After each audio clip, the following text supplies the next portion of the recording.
Alright guys, in today's video what I'm going to be going over for you is different attachments you might put on a torque wrench and which ones are going to affect the torque setting on the wrench and need adjustment and which ones don't. So if that's something that you'd like to learn about, go ahead and stay tuned and we'll go through all of these different types and which ones that you have to account for mathematically and which ones you don't. Alright, so what I'm going to be talking about applies to these click type torque wrenches. There's a lot of different ones here. There's a couple of 1/4 inch ones here. There's a couple of 3/8 ones here. It would even apply to a half. And any of them, regardless of the length, when I show you the calculation, it's going to apply to any of them. But let's talk about what doesn't require any modification of your calculation. So I think everybody would probably understand that if we throw a socket on the end of this, that we're going to get the torque setting that we set on the wrench. And hopefully you would understand if I put a different length socket on here, that's also going to not change the torque value. This is just a deep socket. So whether it's a regular socket or a deep socket, it's not going to change anything. And by that same definition, if I put a small extension on there, this is no different than this. No different. There's no change in the torque value. And if I even increase the length of this extension, there's still no change in the value of the torque setting on the wrench. This principle is why you can also take a regular wrench and use an attachment like this to do torque. As long as something is in line with the drive, the square drive, there's not going to be any change to the setting. Well, what if I go and put in something like this? Now, this is so long we won't even be able to get it entirely on screen here. But if I have a huge extension like this, does this change the value that's set on the torque wrench? And the answer is no, as long as it's not damaged or worn. Now, when I say not damaged or worn, that's because as long as it doesn't move or flex, this is still not going to change the torque setting on the wrench. So why would it be a problem if it had wear? Well, the wear I'm talking about is the square drive going into the socket, right? Or the drive on the other end going into the wrench. There's a possibility that you've got a lot of wear here. Maybe you've used an impact wrench on something like this and you've caused there to be some flex inside. Let me get the smaller one because it's easier to keep it on screen. So maybe you've got a situation where this is moving. That becomes a problem because that can then change the torque. So now let's go over the things that do change torque, and this is a good segue. So this guy, does this change torque? Right? If you put a swivel on here, does that change the torque? And the answer is it depends. It depends on how much of an angle you've got. Most manufacturers that I've seen in the service manual will tell you that this doesn't change the torque unless you got it swiveled more than 15 degrees. I've seen some say 12 degrees. I've seen some say 15. So in that 12 to 15 range, it's not considered to have a material effect on the torque. Of course, anything probably has some effect, but it doesn't have a material effect. So that's the first thing that you would take into account, right? So if you had a really long swivel, a really long extension, you could get that same effect where you were ending up with this being off by that much. Now, what does that look like? Well, if we go grab a tool, we can take a look at that. We can go grab a protractor.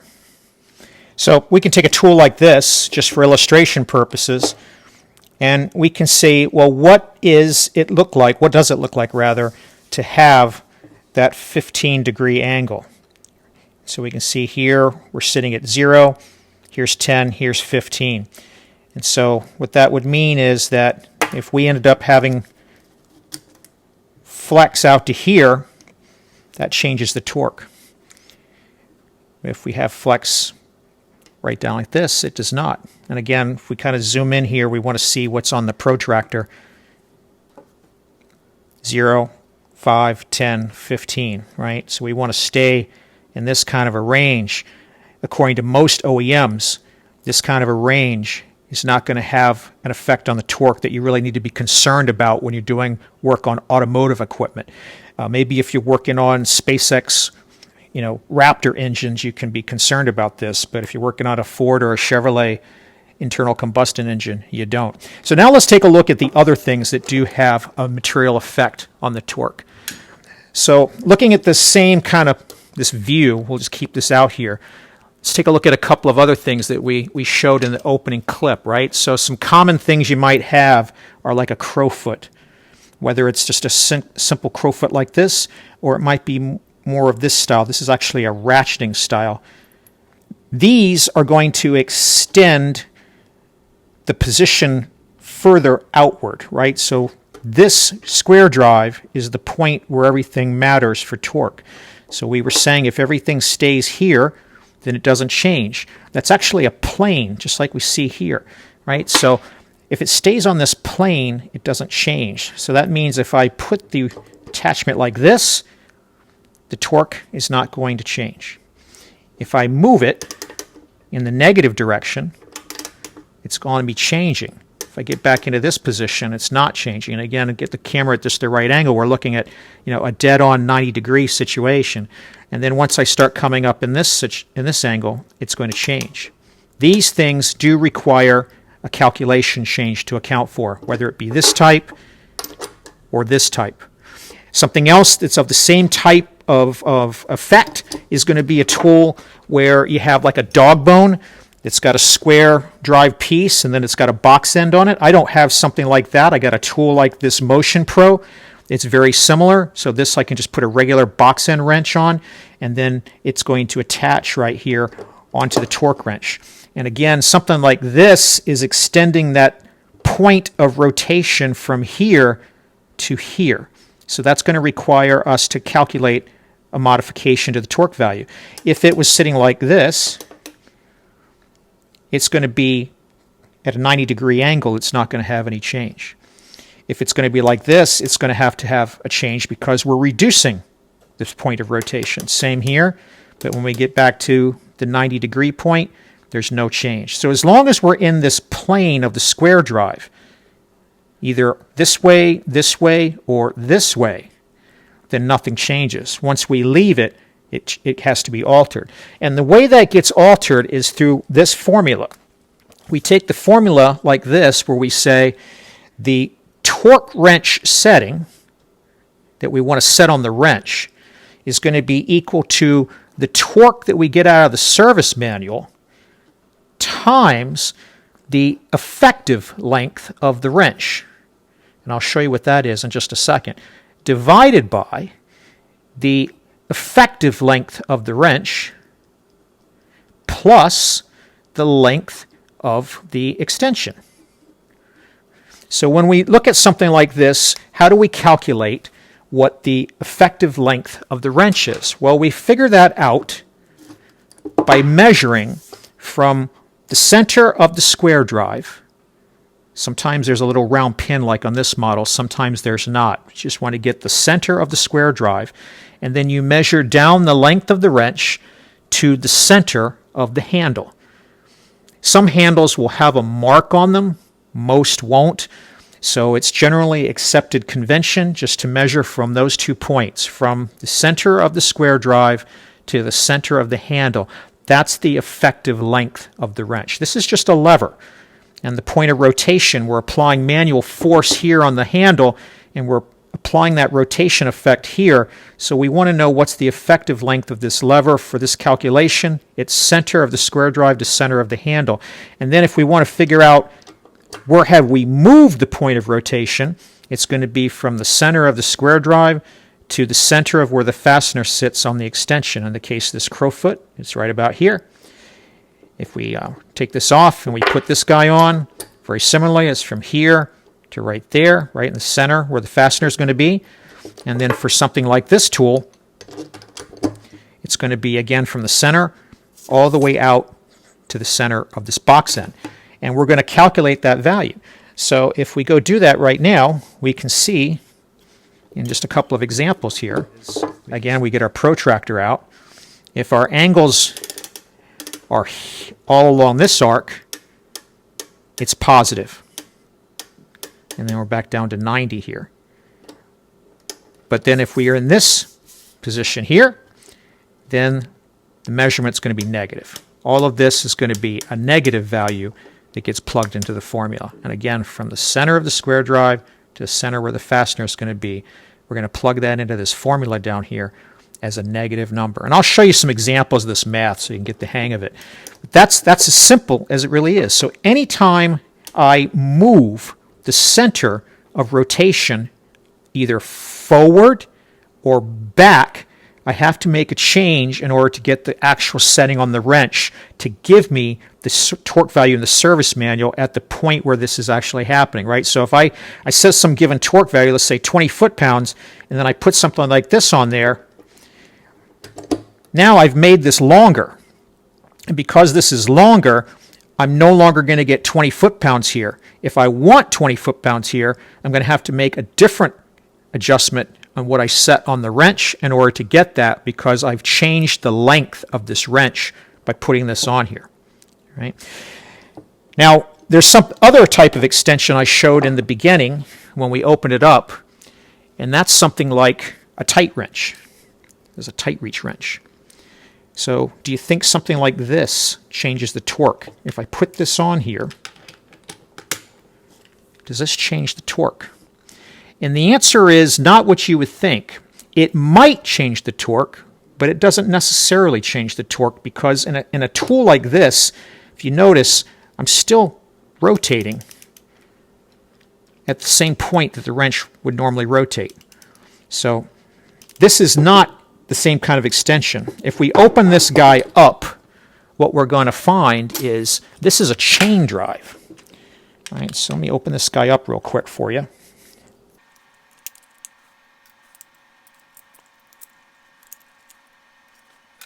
Pull this guy up, and you can see inside here, this type of tool is just a chain. So you've got a sprocket, just like on a motorcycle or a bicycle. You got a sprocket here, you got a chain, and you got a sprocket here. And all we're doing with this type of setup is we're transferring the torque from one sprocket to the other using the chain. Now again, it's similar to the comment we made earlier about the amount of wobble you might have in an extension, or the flex you might have in a swivel. Yeah, you got some play in the chain. And so technically, there's some loss there. But again, for working on automotive equipment, we just ignore that. We don't concern ourselves with that kind of loss. The formula for this is a little bit different. On this type of formula, we got to count the teeth on the sprocket, right? So you can see these teeth. Now, some tools like this Tite-Reach, you can open them up. Other tools, I think like Snap-on, you can't open them up, but you can see on the inside. But you got to have some way to count the teeth. And what you want to find out is, do I have a different number of teeth from the the sprocket that's connected to the torque wrench from the number of teeth that's connected to the socket? And that formula, let me put this back together here real quick before we have these greasy fasteners get on our drawing area. Let's put that on there enough to hold it together. That formula looks like this. So that formula is going to say, what is for the number of teeth, so for the number of teeth on the drive sprocket divided by the number of teeth on the driven sprocket, this is going to give you a ratio. And we're going to multiply that by the torque from the service manual. Right? And so this is going to give us what the torque actually is.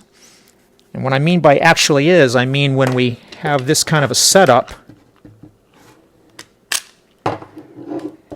and we're actually turning the socket on this end.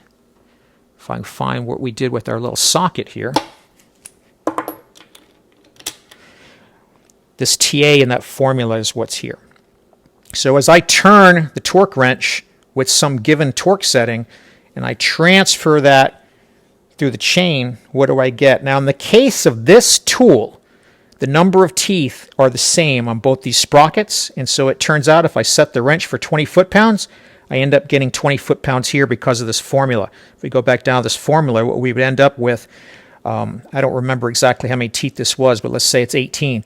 Well, 18 teeth on the drive socket divided by 18 teeth on the driven socket times the 20 foot-pounds is going to be 1 over 1 times 20 is going to give us 20 foot-pounds. We're not going to have any change at all with this. Some of these aren't like that, though. Some of them will have more teeth on the driven sprocket, and you'll have to use this kind of formula to calculate what the actual torque you're getting here is. So let me run you through a few examples of actually using these formulas, but hopefully some of this shows you what changes and what doesn't change your torque value. All right, so let's figure this out and show a couple of examples. So I'm going to come from the center of the square drive, and I'm going to go to the center of the handle. And what I'm going to find is it's 11 3/4. Right? So I'm going to be able to say that for this particular example, my effective length of this wrench is equal to 11.75. And now I want to take a look at first this tool.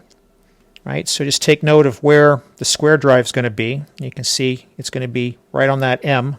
And now I'm going to measure what I get for this extension that we're using. And again, I'm going to grab it in the center here, center of where the fastener is going to sit. And that's going to put me at 3 3/4. And so I can say for this particular example, and I'm just going to use this piece of paper here because that's going to change, the length of the extension is equal to 3.75. So now, let's say that their service manual torque is 20 foot-pounds. Let's calculate what we need to set the wrench for using this particular setup. So plugging in our formula, what we're going to end up getting is the torque wrench setting is going to equal the 20 foot-pounds times the effective length of the wrench, which we set was 11.75, divided by the 11.75 plus the 3.75, right? And we're going to do that math, and we're going to end up with the answer. All right, so taking our calculator, 20 foot-pounds times 11.75 for the effective length of this particular wrench, that's going to give us 235, and then we're going to divide that by 11.75, the effective length of the wrench, plus 3.75, the length of the extension.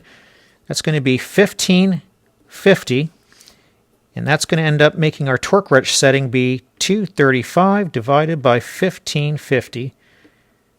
Whoops, 235 divided by 1550.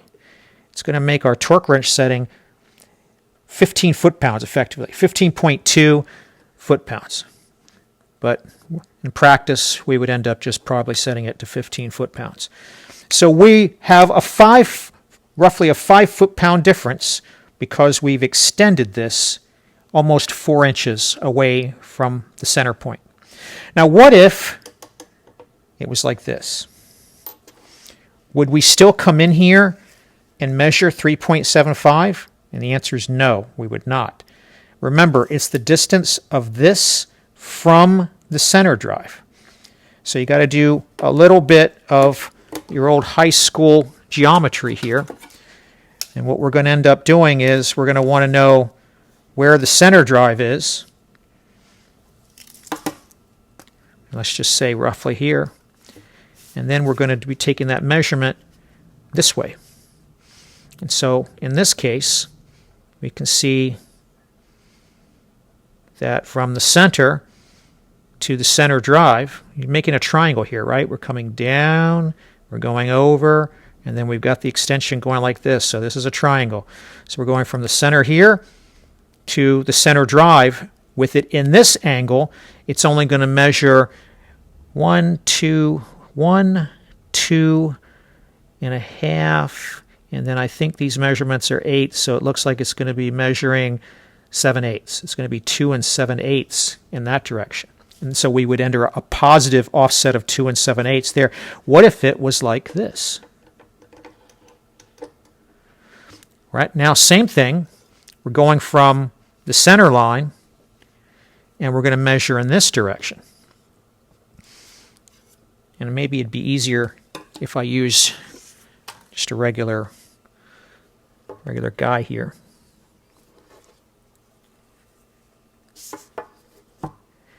And so now we're going to be going 1, 2, and then 2.5, but in the negative direction, negative 2.5. And so we did this formula over again, and we said, well, what this actually is backwards like this, behind the square drive in the negative direction. Now what we're going to end up adding is minus 2.5. And we would do that same calculation all over again. It would end up being 235. And now it would end up being 11.75 minus 2.5. That would give us 9.25. And then when we do that division, we find that we're going to have to set the torque wrench to 25 foot-pounds in order to get 20 at the fastener. And that's because, again, we've got the lever, we've got the point of rotation that we've now we've reduced it in the negative direction to here. We've pulled it back. We've pulled it back. And so we have to offset this in a negative way to do that. If we take these little small Crowfoot type, it's going to be the same thing, right? We would come in here and we would measure something like this to be, oh, I don't know, it looks like this is going to sit at just about 1 1/8. This particular one, 1 1/8. And then this one is going to sit a little bit different. This one's going to sit, again, you grab it in the center. This one's going to sit at 1 1/4. And it would be, again, positive as long as it's on this side of the line. No change in torque when it's in line. And I'm talking about this line I drew right here. And if we kind of get the camera straight on, we need to see that negative. And then when it goes negative past here, then we're going to make that a subtraction. It's going to be a subtraction all the way around until we get back in line with this plane. And then it's not going to be any change in torque at all. And then we go up in this direction, it's going to be a positive addition because we're extending the point of rotation from here to here. And what we're doing in this case is we're subtracting the point of rotation from here back to here. It's really straightforward, guys. It's not that confusing. It's pretty simple math. The hardest thing to, kind of get your head around is that when you're moving this around, and again, I guess I'll show this other tool because it's much more obvious, I think, when we use this other tool. This is not the distance from here to here that we're measuring on the tool. We're measuring the distance from the center point at a triangle.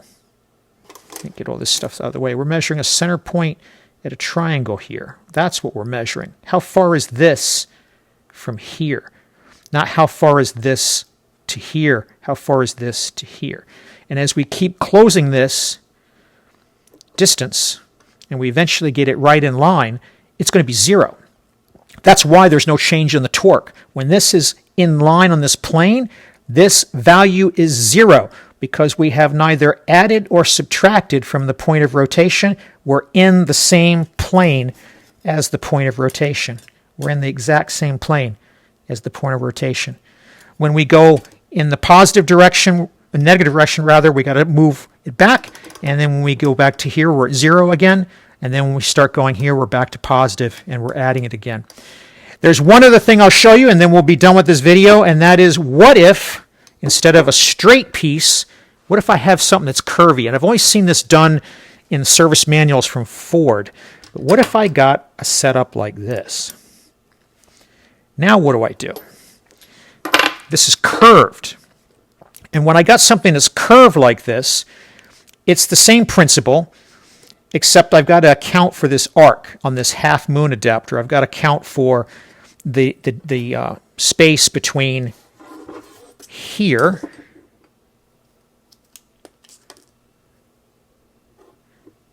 and here.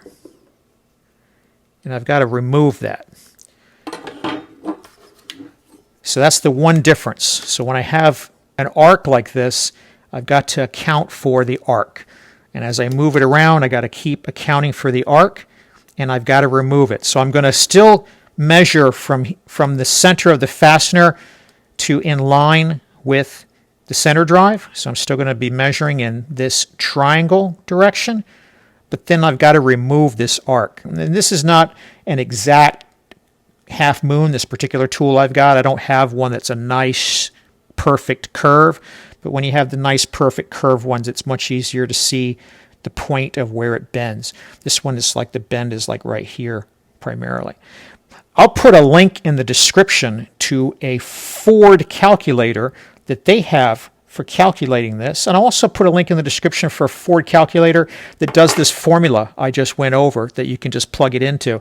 I hope this helps you out in getting your service manual information correctly adjusted for the tools you're using. Sometimes a tool like this Motion Pro can be super handy, and you can stick whatever you want in here. You know, it doesn't have to be a fixed box in like this. It can be a gear wrench, you know, a ratcheting box in. And you can have a situation where you just can't get the torque wrench to fit, and you might have to put something in. You know, I've had situations where I've got to put it in really long like that to get access to the fastener, but then you have enough arc swing, and that gives you the ability to torque that fastener down. But in order to get the right torque value, you got to use this kind of math like we went over here. I'll put some references to the formulas, and like I said, I'll put actual calculators. I hope you found this useful, and I hope you get your stuff correct. If you have questions, go ahead and leave them in the comments. I'll try to help. If there's something here you got to comment on, again, you know, you got to take into account, like I said earlier, the chain drive. There's going to be some slop. We're just ignoring that. You're going to have some flex potentially in a swivel, in an extension, but as long as you stay under that 15-degree point, like we were talking about earlier, right? That's 15 degrees. As long as that extension with the swivel isn't getting out of this range, you're really fine. It's not anything you'd be concerned about on any kind of automotive application. Go ahead and hit that thumbs up if this taught you something you didn't know. If you found this useful, appreciate you paying it forward by hitting that like button. And as always, thanks for watching.